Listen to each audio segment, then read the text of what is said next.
যুবককে যদি যৌবন দিয়ে না সাজাইত তাহলে যুবক তুমি তোমাকে যুবক বলতে পারতে না। হ্যাঁ, যৌবনের বাহাদুরি দেখাইতে পারতে না। হ্যাঁ, কাউকে ফুল দেওয়ার সুযোগ হতো না, কাল থেকে ফুল চাওয়ারও সুযোগ হতো না। কেউ তোমাকে দেখা মুস্কি হাসিও দিত না, কেউ তোমাকে দেখা চোখ টিপিও দিত না। কাউকে দেখা তুমি মুস্কি মুস্কি হাসতেও পারতে না। সাজায়া দিছেন, সাজায়া। যুবক আসিত যৌবন পর্যন্ত সাজায়া দিছে, পুরুষ আসিত পুরুষত্ব পর্যন্ত সাজায়া দিছেন, নারী শুনতেছি তো নারীত্ব পর্যন্ত সাজায়া দিছেন, ছোট আসিত ছোট পর্যন্ত সাজায়া দিছেন, বড় আসিত বড় পর্যন্ত সাজায়া দিছেন। প্রত্যেককে তার এক পজিশন পর্যন্ত আইনা সাজায়া দিছেন। কেউ বলতে পারবো না আমি সাজায়া নিছি। সাজায়া দিছেন বিদায় আমি সাজা। যেই কোনো মুহূর্তে আমার যাত্রার পরিসমাপ্তি করতে পারে, যেই কোনো মুহূর্তে। কে কখন কাটটা ঘটবে কেউ জানে না। দুনিয়ার কাউকে আল্লাহ জানার ক্ষমতাই দেন নাই যে পরিসমাপ্তি ঘটবে কখন, কখন পরিসমাপ্তি ঘটবে এটা কেউ জানে না। নিজের রাজত্বের ভিতরেই ঘটবে না অন্যের রাজত্বে ঘটবে, নিজের অফিসেই ঘটবে না নিজের অফিসের বাইরে ঘটবে, নিজের বেডরুমে ঘটবে না হাসপাতালের বেডে ঘটবে, কেউ জানে না। বিদায় ভালো মতে চিন্তা করেন প্রস্তুতি কতটুকু। কেননা দাবি হলো প্রস্তুতি নিয়ে আসো। কেননা আমি তোমাকে অস্তিত্ব দিছি, কোথাও কম দিই নাই। যারাই এখানে বসে আসি এই জন্য দাবি প্রস্তুতি নিয়ে আসো। শুধু সাজায় দেন নাই, 24 ঘন্টা সুরক্ষা করেন। আরজুকু ওয়াশকুরু গায়রি, আরজুকু ওয়াশকুর গায়রি। আল্লাহ নিজে বলতেছে আরজুকু ওয়াশকুরু গায়রি। 24 ঘন্টা লালন পালন আমি করি, কিন্তু প্রশংসা অন্যের গায়ে। হ্যাঁ, নাই তো এই মজমা একজনও যে 24 ঘন্টা আল্লাহ লালন পালন করেন। আমি 24 ঘন্টায় 24 বার মনের থেকে আল্লাহ বলি। আছে কোনো যুবক 24 বার ডেলি আল্লাহ বলে? বলে তো না। অথচ 24 ঘন্টা লালন পালন কে করে? কে করে? হ্যাঁ, এই জন্যই তো আমি বলি যদি গ্রানটা মেশিন দিয়া চেক করে খাইতে হইতো তাহলে প্যাথোলজি সেন্টারে লম্বা লাইন দিয়া দিনের পর দিন বয়া থাকতে হইতো। নাক তোর কাছে নিতে দেরি, সাথে সাথে রিপোর্ট দিতে দেরি করে না যে গ্রান ঠিক আছে, ঢুকা। গ্রান ঠিক আছে, কি কর, ভিতরে মুখের ভিতরে ঢুকা। যদি প্রযুক্তি দিয়ে নিতে হতো, প্রযুক্তি দিয়া মেশিন দিয়ে যদি গ্রান টেস্ট করতে হইতো তাহলে প্যাথোলজি সেন্টারে লম্বা লাইন লাগায় বয়ে থাকতে হতো। আর খালি একটু পরে পরে চিৎকার দিত, জান যায়, তাড়াতাড়ি চেক করে দেন। যদি স্বাদ মেশিন দিয়ে চেক করতে হইতো, জিহ্বা ছোঁয়াইতে দেরি, স্বাদ বলতে দেরি করে না। প্রথম নাক বলছে ভিতরে ঢুকা, জিহ্বায় বলছে স্বাদ চেক করা, বলছে বিলকুল পেটের ভিতরে ঢুকা। আর স্বাদ ঠিক না তো জিহ্বা বলছে বের করে দে। কে করে? কে লাগাইছে এটা? এই জন্যই বলছে প্রস্তুতি নিয়ে আসতে হবে। আমি তোমাকে অস্তিত্ব দিই না, সাজায়া দিছি। সাজায়া দিই নাই, সাজায়া দিই নাই, 24 ঘন্টা লালন পালন করি। আর জুকু ওয়াশকুরু গায়রি, 24 ঘন্টা তোমাকে লালন পালন করি। যদিও তুমি 24 ঘন্টা গুণ গাও অন্যের, নুন খাও আমার, গুণ গাও আরেকজনের। কার নুন খাই? আমি গ্রাম্য ভাষায় বললাম, নুন খাই কার? গুণ গাই কার? না গাই না? যদি শ্রমিক বলে চাকরি দিছে মহাজন, ওনার গুণ গামু না তো কার গুণ গামু? আমি যদি যুবকরে জিজ্ঞাসা করি, তোরে সুস্থ রাখছে কে এটা বল, তোকে স্বাস্থ্য দিছে কে বল, তোকে সবল করছে কে বল, তোকে উপযোগী বানাইছে কে বল? যুবক তো কয় চাকরি করি মহাজনের, গুণ মহাজনের গামু না তো কার গামু? মাসের শেষে বেতন তো দেয় মহাজনে, তো ওনার গুণ গামু না তো কার গুণ গামু? আমি যদি বলি তোর এই বডিটা কে মানে, কাঠটা দিয়ে তুই চাকরি করো সেটা বল। দেহটা কার দেওয়া? কে দিছে দেহটা? কে এটার ভিতরে যোগ্যতা দিছে? নাই তো। এটা তো শিল্প এলাকা, ঠিক না? শিল্প এলাকা না পুরা গাজীপুর? আমাকে একজন দেখাও কোনো প্রতিবন্ধীকে কোনো ফ্যাক্টরিওয়ালা চাকরি দিছে, দেখান। অথচ এই গাজীপুরে পাওয়া যাবে 5000 ওয়ার্কার। কত? একজন প্রতিবন্ধী রাখলে অসুবিধা কি ছিল? 5000 থেকে যদি 2 টাকা করে কাইটা দিত, তাইলেই তো 10,000 টাকা বেতন হইতো। আর ঠিক না? কয় টাকা কাটছে? মনে হয় বেশি। একজন প্রতিবন্ধীকে তো রাখলো না একজন ফ্যাক্টরিওয়ালা। আমি তো যুক্তি দিয়ে দেখাইতেছি, 5000 শ্রমিক থেকে না কয়া না বইলা বেতনের থেকে 2 টাকা কাইটা রাখতো, তাহলে তুই প্রতিবন্ধীর 10,000 টাকা বেতন হয়ে যেত, ঠিক না? ও বৈশা বৈশা খালি দেখতো কে আসে কে যায়, এতটুক করতো। আবার কোন ফ্যাক্টরি মালিক আছে নাকি এখানে চেতবো? রাখছে কেউ? তুমি যে বলো আমাকে বেতন দেয় মালিক, ফ্যাক্টরির মালিক, আমি ওনার গুণ গাবো না তো কে গাবো? তাহলে আমি তোমার কাছে প্রশ্ন করি, দেহটা কে দিল? তা আমি তো বলতে পারি যে দেহ দিল, যোগ্যতা দিল, যার শরীর খাটায় তুমি মাসে 15,000 টাকা পাও, তুমি ওর গুণ গাইবা না তো গাইবা কার গুণ? এটা বলো। এটাই তো আল্লাহ বলে, এটাই তো বলে আর জুকু ওয়াশকুরু গায়রি। 24 ঘন্টা পালি আমি, গুণ গায়। লবণ খায় আমার, গুণ গায়। এই জন্যই বলে প্রস্তুতি নিয়ে যেতে হবে।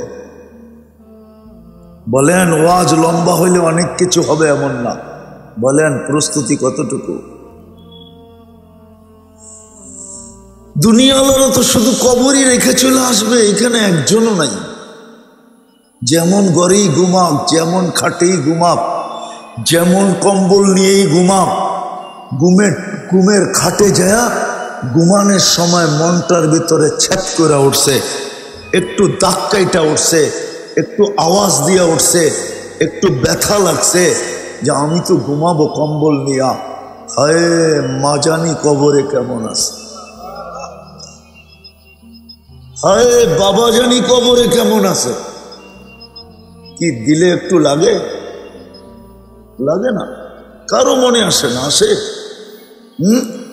আসে? আসে তো না।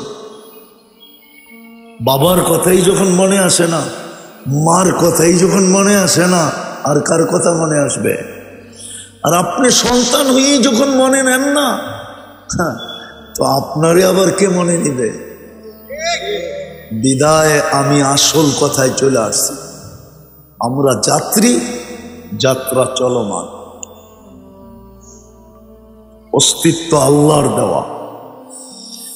অস্তিত্ব দিচ্ছেন, সাজাইছেন, 24 ঘন্টা লালন পালন করেন, সুরক্ষা করেন, রক্ষণাবেক্ষণ করেন সব কিছু। নাইলে কিছু কিছু এলাকা আছে টঙ্গীতে, মাঝে মাঝে যাওয়া আসা হয়, দেখা হয়।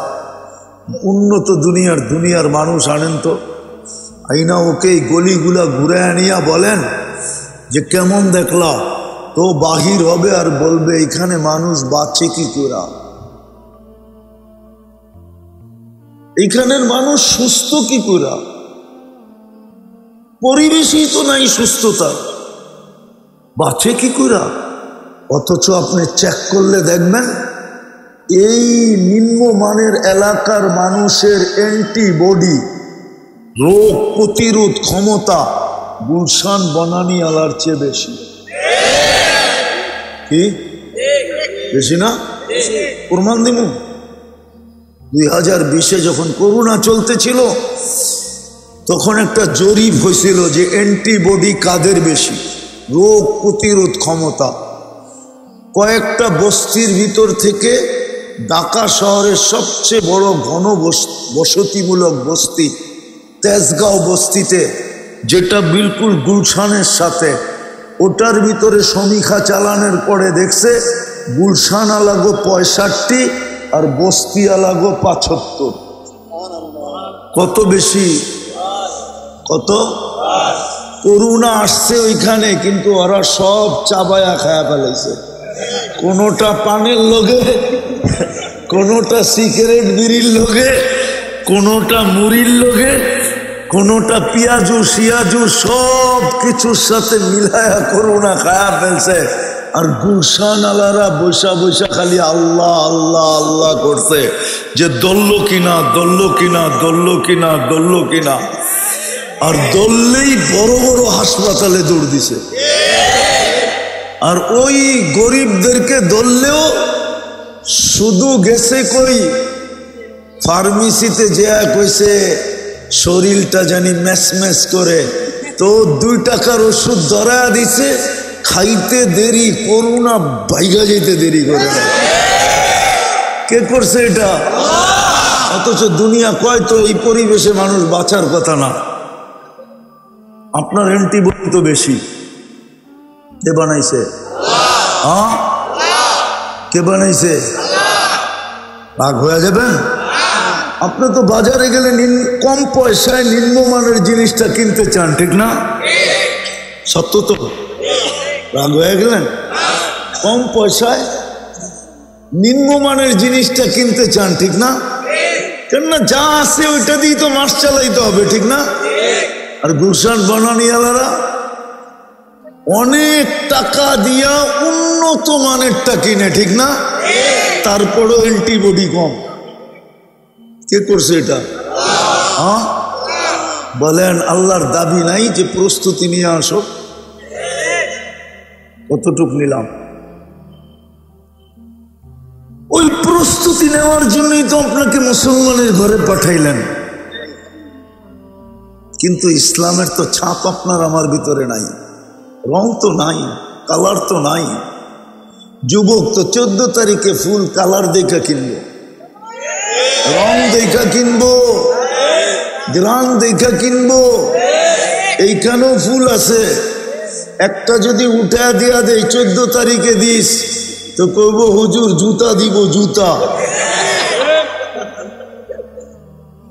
এইখানেও তো আছে ফুল, এইখানেও তো আছে ফুল, যদি উঠা দিয়া দি রাখ, এটা যত্ন করে রাখিস, 14 তারিখে দিস, কইব জুতা দিব, জুতা জুতা।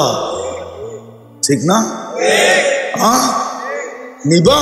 দিমু উঠায়া দিয়া দিমু, আমি কইলে দিমু, নিবা কেন?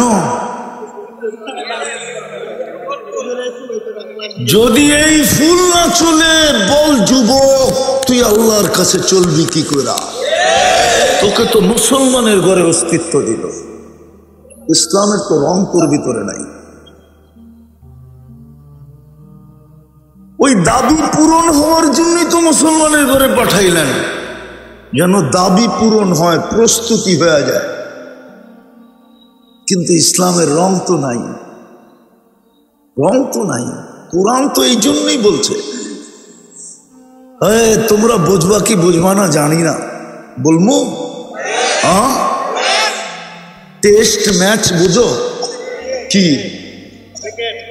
এটা কি? আরে ক্রিকেট খেলা ঠিক আছে, এই টেস্ট ম্যাচটা এটা কি জিনিস?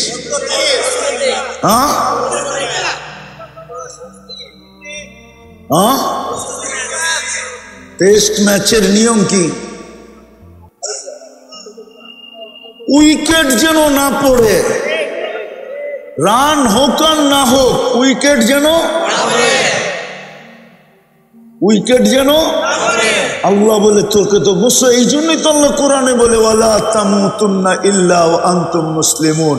তুই বেশি করলি না করলি এটা আমার বিষয় না, কিন্তু ইসলামের বাহিরে যেন তোর পাও না যায়, উইকেট যেন না পড়ে। ইসলামের বাহিরে গেলেই উইকেট পড়ে যাবে। রান জরুরি না টেস্ট ম্যাচে। একাও যদি পিটায়া 1 মাস থাকতে পারে তো দুনিয়া সবচেয়ে বড় মালা ওর গলায় পড়ায় দেব। 1 মাস পিটাইছে, আউট করতে পারে নাই কি? আল্লাহ বলে তোকে মুসলমানের ঘরে জন্ম দিলাম প্রস্তুতির জন্য, আমল কম বেশি যা করিস করিস, কিন্তু ইসলামের বাইরে যেন তোর পাও যায় না। যদি ইসলামের বাহিরে তোর পাও চলে যায় তাহলে তুই ম্যাচে হাইরা যাবি। আজকে ইসলাম তো এই জন্যই দিছিলেন মুসলমানের ঘরে, তো এই জন্যই। ও যুবক, তুমি 14 তারিখ কি করে উদযাপন করো? তুমি 31st নাইট কি করে উদযাপন করো? তুমি 50 টাকা 100 টাকার চুল 500 টাকা দিয়ে কি করে কাটাও? 1000 টাকা দিয়ে কি করে কাটাও? চুল কাটাইতেছো না তোমার উইকেট পড়তেছে? চুল কাটাইতেছো না তোমার পয়েন্ট পড়তেছে, পয়েন্ট কমতেছে? কোনটা? এদিকে এদিকে এদিকে। একটু আগে বলছি না, শয়তান বহুত রূপে আসবে। কি শয়তান? কি বহুত রূপে আসবে, এদিকে তাকানো যাবে না। এটা আমি আগেই ক্লিয়ার করে নিছি, শয়তান কি কি রূপে আসবে। মনোযোগ, পুরস্কার নিয়ে উঠতে হবে। এই জন্যই মুসলমানের ঘরে অস্তিত্ব। আল্লাহর নিজের ইচ্ছায় আল্লাহ আমাদের মঙ্গল চাইছেন। মান ইউরিদিল্লাহু আন ইয়াহদিয়াহু ইয়াশরাহ সাদরাহু লিল ইসলাম। কোরআন বলে, কোরআন আল্লাহ পছন্দ করে মুসলমান বানাইছেন। আল্লাহ চায় প্রস্তুতি যেন নিয়ে আসে, সহজে প্রস্তুতি নেয়। কিন্তু আফসোস, ইসলামের রং কতটুকু, কালার কতটুকু, ঢং কতটুকু, ছাপ কতটুকু। দেখাইলাম তো ফুল, নিবে তো না। দ্বিতীয় দেখাইতেছি, দ্বিতীয় প্রস্তুতির জন্যই তো উম্মতে মুহাম্মদী বানাইলেন। অথচ নবীরা চোখের পানি ঝরাইলেন, তারপরও হইতে পারলেন না উম্মত।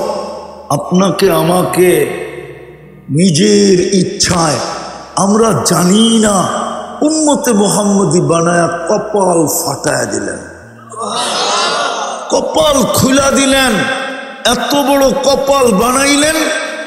হায় হায় হায়, দুনিয়ার কোনো ফিতা নাই মাইপা বইলা দিবে কত বড় কপাল। একটা দেখাই যদি বুঝতে পারেন। আদম আলাইহিস সালাম বলতেছে, একটা ভুল করলাম, 350 বৎসর কাঁদাইলেন, তারপরে মাফ করলেন। উলামা একমত হবে, ঠিক না? উম্মতে মুহাম্মদী সারা দিন গুনাহ করবে, কেমন কপাল, রাত্রে ডাইকা ডাইকা না মাফ করে দিবে। না বুখারী শরীফে নাই, হাল মিন মুস্তাগফির ফাগফির আলা? না নাই, রাতের 3 ভাগের 1 ভাগ অতিবাহিত হইতে দেরি। আমি তো আরেকভাবে বলি, 2 হাদিস মিলাইলে আরেক রকম বোঝা যায়।